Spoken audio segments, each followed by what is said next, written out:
राष्ट्रभाषा हिंदी को बढ़ावा देने के उद्देश्य से नेहरू युवा केंद्र सोलन द्वारा 14 से 28 सितंबर तक हिंदी पखवाड़े का आयोजन किया जा रहा है, जिसमें जिला में हिंदी को बढ़ावा देने के लिए सुलेख प्रतियोगिता सहित अनेकों कार्यक्रम आयोजित किए जा रहे हैं।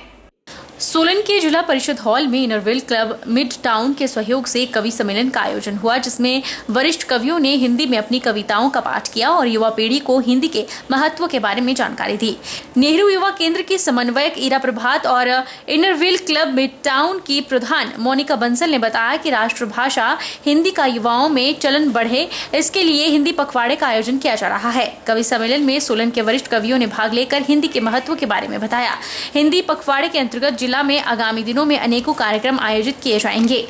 आज हमने जिला परिषद सोलन में हिंदी दिवस पखवाड़ा नेहरू युवा केंद्र के सहयोग के साथ हमने मनाया है। हिंदी राष्ट्रभाषा होने के नाते उन्हें उस राष्ट्रभाषा के बारे में बताया है और साथ ही साथ उन्होंने क्यों ज़रूरी है राष्ट्रभाषा और इसका महत्व क्यों है, ये सब चीज़ों के बारे में उन्होंने बताया है। और उन्होंने ये इस बात पर भी ध्यान दिया कि स्कूलों में जो कि आजकल बच्चे अंग्रेज़ी की भाषा पर ज़्यादा अपना समय व्यतीत करते हैं, हिंदी राष्ट्रभाषा होने के नाते ये बहुत ज़रूरी है, उसको भी इस चीज़ के ऊपर बहुत ज़्यादा कार्यक्रम किए जाएं। आज सोलन में हमने कवि गोष्ठी का आयोजन किया गया है, जिसमें सोलन के वरिष्ठ कवियों ने पार्टिसिपेट कर रहे हैं। कार्यक्रम का उद्देश्य है कि जो हमारी हिंदी राष्ट्रभाषा है उसको कैसे हम सरलता से आम जन की भाषा बनाएं और लोगों में इसके प्रति रुझान पैदा करें। सुंदरनगर खंड की छात्र पंचायत में राजकीय मिडिल स्कूल छात्र मॉडल स्कूल बनकर उभरा है। इस कार्य के लिए स्कूल में काम कर रहे शिक्षक, स्कूल प्रबंधन समिति और आम जनता बधाई के पात्र हैं। ये उपलब्धि रमेश कुमार टीजीटी आर्ट्स के नेतृत्व में स्कूल के शिक्षकों और आम जनता के सहयोग से हो पाई है। हर क्षेत्र में अच्छा करने की संभावना रहती है। इसका जीवंत उदाहरण मिडिल स्कूल छात्र है, जहां 2 साल पहले स्कूल में पढ़ने वाले विद्यार्थियों की संख्या 9 थी, लेकिन रमेश कुमार की पाठशाला के लिए नया करने की लगन और शिक्षकों की मेहनत से यह संख्या 62 पहुंच गई है। जबकि निजी स्कूलों से घिरे छात्र जैसे घने इलाके में स्थित राजकीय मिडिल स्कूल में पढ़ने वाले बच्चों की संख्या 9 से 62 होना आश्चर्य की बात है। यह कार्य सेशन के दौरान पाठशाला में प्रवेश के लिए बच्चों के माता पिता, अभिभावकों को जागरूक करने, पाठशाला में कार्यरत शिक्षकों की मेहनत के साथ बच्चों और पाठशाला की भलाई के लिए मिलकर कार्य करने, पढ़ाई और अन्य तरह की सुविधाओं को लेकर आम जनता की भागीदारी सुनिश्चित करने, बच्चों को विभिन्न गतिविधियों में शामिल होने के लिए प्रोत्साहित करने से हो पाया है। पिछले साल हम जब 7th क्लास में आए थे तो हमारे टीचर्स भी बहुत अच्छे थे, अभी भी अच्छे हैं, बट पहले जब हम शुरू में आए थे तो हमें पहली बार कुछ अलग जैसा लगा। फिर हमें बहुत अच्छा लगा जब हम पढ़ते गए और हमारे टीचर्स हमसे बहुत फ्रेंडली हो गए और हमारी ड्रेसेस में सर ने चेंज लाए और सर ने बोला कि जैसा आपको चाहिए हम वैसा करेंगे। सर ने बोला कि आप जैसा मांगेगा हम वैसा देंगे, जैसा आप बोलेंगे हम वैसे ही करेंगे। और हमने बोला कि हमें ट्रैक सूट लगा दो आप। सर ने बोला ठीक है लगा देंगे और सर ने हमें सब कुछ दिया और शूज भी दिए और अब हम बहुत खुश हैं। जैसे 2-3 साल में इन्होंने बताया कि 8 के करीब थी, अब जो स्ट्रेंथ हमारे वो 61 हो गई है और आने वाले समय में ये 100+ हो जाएगी, क्योंकि हम बहुत ही जल्दी यहाँ पे फ्री कंप्यूटर एजुकेशन इनके लिए शुरू करने जा रहे हैं।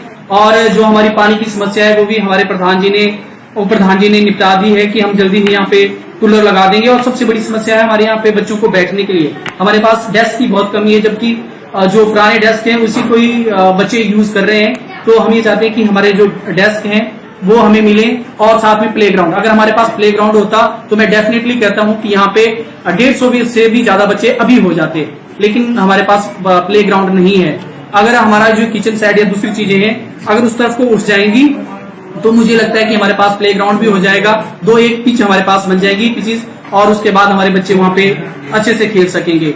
बिलासपुर शहर के डियारा सेक्टर में वीरवार को लखताता पीर अखाड़ा कमेटी पार्क में Shivam institute of vocational training centre की ओर से पौधारोपण किया गया। कार्यक्रम में आईजीएमसी शिमला से अधीक्षक पद से सेवानिवृत्त हुए राजेंद्र चौहान ने बतौर मुख्य अतिथि शिरकत की। इस अवसर पर Shivam institute of vocational training centre के विद्यार्थियों ने औषधीय पौधे लगाए। SIVT शिक्षण संस्थान के बच्चों ने डियारा सेक्टर के पीर लखदाता पार्क में वन महोत्सव मनाया, जिसमें बच्चों ने विभिन्न तरह के पौधों का यहाँ पे पौधारोपण किया, जिसमें नीम, अमरूद और आंवला वगैरह पौधों का उन्होंने पौधारोपण किया है।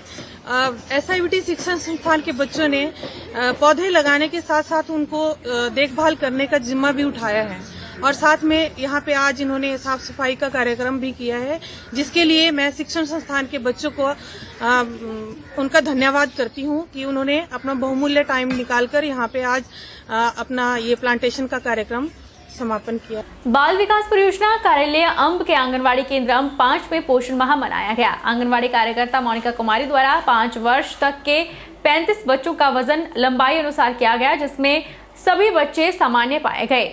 ALMSC की मासिक बैठक भी हुई। पोषण माह के चलते बच्चों का अन्नप्राशन भी किया गया। इस दौरान उन्होंने बच्चों की माताओं को साफ सफाई सही खान पान की जानकारी दी। इलाहाबादी पुलिस की SIU टीम ने बरोटीवाला स्थित एक मकान से चिट्टे समेत 2 सगे भाइयों को गिरफ्तार किया है।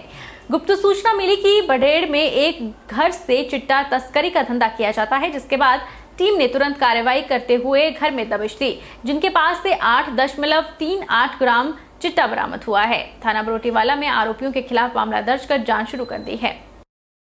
इसमें कल हमारी बद्दी SIU टीम ने 2 युवकों को गिरफ्तार किया था। ये मोहित और रोहित, ये दोनों आपस में सगे भाई हैं और ये लोकल बरोटीवाला बटेर नामक जो जगह है वहाँ के रहने वाले हैं। इनको दोनों को अरेस्ट कर लिया है और फर्दर इन्वेस्टिगेशन जारी है। ज्वालामुखी शहर में लंपी वायरस की दस्तक हो चुकी है। शहर में बेघर मवेशियों में यह वायरस देखने को मिला है। फिलहाल विभाग इस पर सतर्क नजर नहीं आ रहा। ज्वालामुखी शहर में नादौन, कांगड़ा और देहरा मार्ग पर आवारा मवेशियों के झुंडों में लंपी वायरस से ग्रसित पशु नजर आ रहे हैं। फिलहाल इस मामले में कोई कार्रवाई नहीं की गई है। अभी ना तो आवारा पशुओं को अलग किया गया है और ना ही कोई टीकाकरण किया गया है, जिससे यहाँ बड़ी तादाद में घूम रहे आवारा पशुओं में यह बीमारी फैलने का खतरा बढ़ता नजर आ रहा है। ज्वालामुखी उपमंडल की सड़कों पर आम दिखते आवारा पशु बीमार होते नजर आ रहे हैं और जल्द ही कई इसकी चपेट में आने वाले हैं। ज्वालामुखी के साथ लगते क्षेत्रों के किसानों ने बताया कि आवारा पशुओं में यह बीमारी फैलने से पालतू पशुओं में भी खतरा बढ़ गया है। उन्होंने पशुपालन विभाग से मांग की है कि शहर में घूम रहे गंभीर मवेशियों पर कार्रवाई की जाए। ज्वालामुखी नगर परिषद के क्षेत्र में बहुत सारे आवारा पशु वैसे भी रहते हैं और इसके बारे में हम अन्यथा भी कार्रवाई कर रहे हैं, परंतु पिछले कुछ दिनों में जो लंपी वायरस आया है उसके बारे में नगर परिषद सजग है और पशु चिकित्सा विभाग के साथ हम संपर्क में हैं। हमने कल ही उनको एक पत्र जारी किया है। आज भी मेरी सीनियर वेटनरी ऑफिसर से बात हुई है, माननीय SDM साहब से भी हमारी बात चली है। उन्होंने एक स्पेस की रिक्वेस्ट की है, वो हम उनको अवेलेबल करवा देंगे और मैं ज्वालामुखी की प्रबुद्ध जनता से भी अनुरोध करूंगा कि जो भी जहां पर भी वो ऐसे पशु देखें जहां पर लंपी वायरस के लक्षण में दिखते हैं, जो कि अब पब्लिक डोमेन में है उनके लक्षण, तो वो नगर परिषद को सूचित करें या फिर पशु चिकित्सा विभाग को सूचित करें ताकि हम उचित कार्यवाही उसमें कर सकें। बहरहाल बुलेटिन में इतना ही। आप देखते रहिए HP 24x7।